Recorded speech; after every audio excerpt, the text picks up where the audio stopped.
گفتم از غذات خوشم نمیاد و مایلم برش گردونم.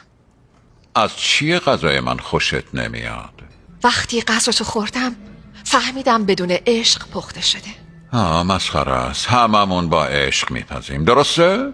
بله. نمیدونن مهمترین ماده اولیه عشقه. حتی غذاهای گرمت هم سرد بودن. تو سرآشپزی، تنها هدف زندگیت غذا پختن برای بقیه است، غذایی که واقعا دوست داشته باشن، و تو شکست خوردی.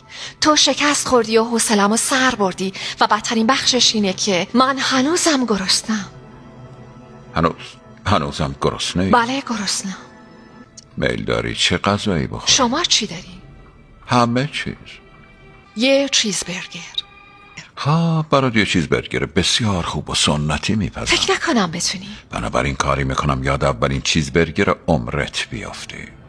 چیزبرگری که برای والدینت گران بود. نشونم بده.